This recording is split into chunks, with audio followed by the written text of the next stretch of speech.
Do you like my new hat? Can my dog come? Thought it was cool. So today I want to talk to you guys about kenneling your dog. This is one that we get a lot of pushback from customers about. Understandably, people prefer to have their dog running around the house with freedom. Some dogs get some anxiety when you put them in there. They whine, they bark, they try and break out. So it's understandable that people have had maybe some bad experiences kenneling their dog or a dog in the past. And I just want to tell you that I don't know a single dog trainer who doesn't kennel a dog almost immediately after getting them in their hands. So you might do one training session with them and you put them right in a kennel. The reason being is I think of it as kind of a free babysitter. It teaches your dog to relax, and a well-rested dog trains up a lot faster. If they're getting naps in between sessions, they're kind of like a toddler for life. They need those naps to refresh, recharge, and especially with training or asking them for more obedience in the home. Anytime you're changing habits, your dog's gonna struggle. It's gonna habit changing is difficult for humans and for dogs. So if you give them those naps in between, they're going to be much better at adapting to the changes and taking on those new habits.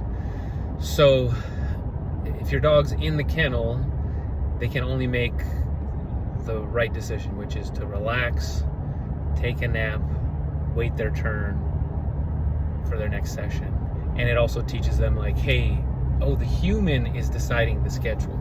The human's calling the shots. They're going to make sure and get me out. They're going to work me. They're going to feed me. Everything's going to be good. But I just have to wait. I don't get to force that on anybody. I can't demand what I want the schedule to be. I need to just follow the human's lead.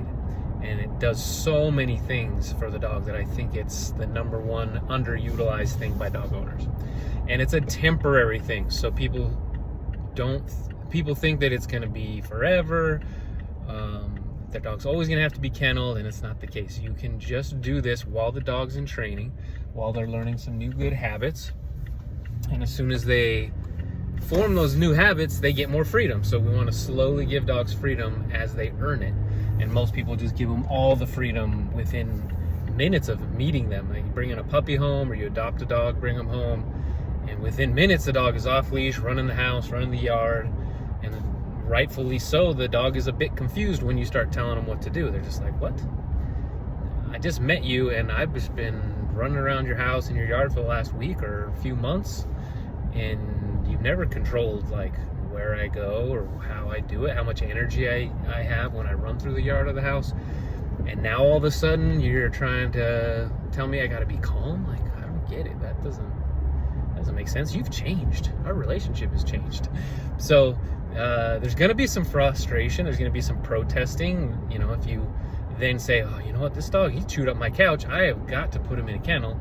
You go put him in the kennel and he throws a fit. And I completely understand why. So you're going to have to expect your dog to kind of throw a fit about the kennel at first. If you haven't introduced it quickly and right away and had that, like, the balance in the relationship where the dog just assumes that they're just going to follow the human's lead. So that's why you're getting so much whining and protesting in the kennel. And how we fix that is longer conversation that I don't have time to go through all that today. But just know that dog trainers can get it done very quickly. You know, it's pretty rare for us to have a dog that goes more than a day, maybe two, where they're really throwing a fit in the kennel.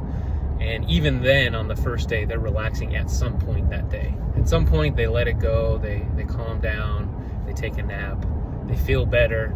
We get out, we work them again. They're like, you know what, I like you. We had a good time. Oh man, not the kennel again. And they bark and they spin and they jump up on the side of the kennel. And they're not real happy about it. But within a few minutes to an hour at most, the vast majority of dogs are laying down, taking a nap, maybe laying there and whimpering a little bit here and there. But within, like I say, within a couple of days, we've usually got a dog who's like, you know what, this kennel thing's not so bad. I prefer to be on the couch with mom at home, of course.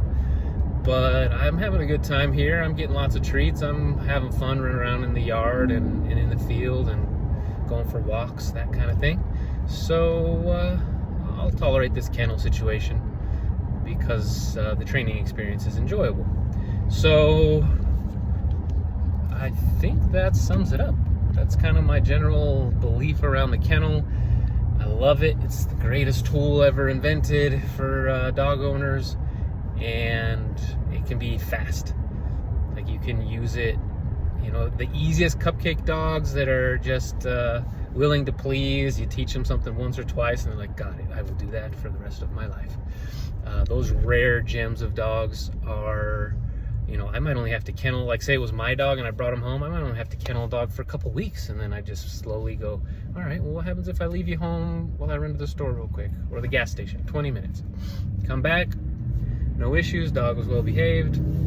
They were in a small area of the house, laundry room, let's say, or a bathroom. Everything went well, cool. Next time, you know, I'll try a little longer. Next time, maybe I'll baby gate the kitchen and let them have a little more space. And just slowly open up your home and open up your, or the amount of time that you leave them free in your house, and just build that trust a little over time. So that would be an easy dog. And then a hard dog like my boy Batman, who's in the back here, sleeping. I didn't let him run free in the house for a year. And I'm a dog trainer, so if I had to take a year, it would probably take, if you had the same dog, it would probably take longer. Just because you would have to take steps a little slower, he'd make mistakes more often. So, you know, maybe that gives you a range, gives you a kind of a gauge of like where your dog might fall in that.